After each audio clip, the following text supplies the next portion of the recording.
করে আজকে আমাদের যে বাংলাদেশ এম্বাসি কর্তৃক আয়োজিত এই অনুষ্ঠানের আয়োজন করেছে। আমরা প্রতিটি প্রবাসী এখানে চোখের জল এসে গিয়েছে একটি প্রমাণচিত্র দেখে। আমরা কাছ থেকে তো দেখতে পারি নাই জুলাইয়ের সেই 85 নির্যাতন, কিন্তু আজকে যেই আমরা প্রমাণচিত্র এম্বাসি থেকে দেখলাম, আমাদেরকে দেখানো হলো, এই বিষয়টাকে কেন্দ্র করে যদি আমরা চিন্তা করি যে গত জুলাই কী ছিল আমাদের দেশে, আমাদের সেই 1971 সালের যুদ্ধের কথা মনে পড়ে যায়। আমাদের দানবী যে সরকার ছিল, আমাদের দেশের যে বৈষয়িক সরকার ছিল, সেই সরকারের নির্যাতনে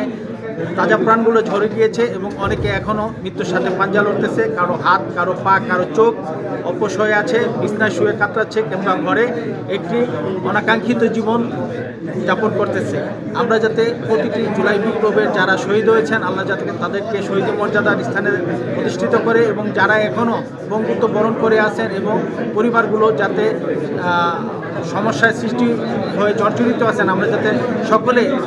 নিবেদিত প্রাণ হয়ে তাদের পাশে দাঁড়াই, এটাই থাকবে আমার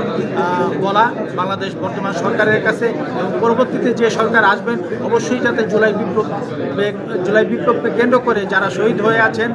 তাদের প্রতি স্মরণে যাতে প্রতি বছর জুলাই বিপ্লবের এই দিনটাকে মনে রাখে এবং যারা নাকি বঙ্গুত্ব বরণ করে আছেন সেই লোকগুলোর পাশে এবং সেই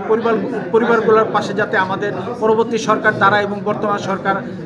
যথেষ্ট সাহায্য করে এবং তাদের পাশে যাতে নিবেদিত প্রাণ হিসাবে যারা দেশের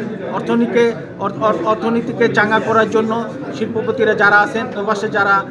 বড় বড় ব্যবসা বাণিজ্য নিয়ে আসেন এবং আর্থিক অবস্থান যাদের ভালো, তারা যাতে তাদের পাশে দাঁড়ায়। রাষ্ট্রদূত হজরত আলী খানের উপস্থিতিতে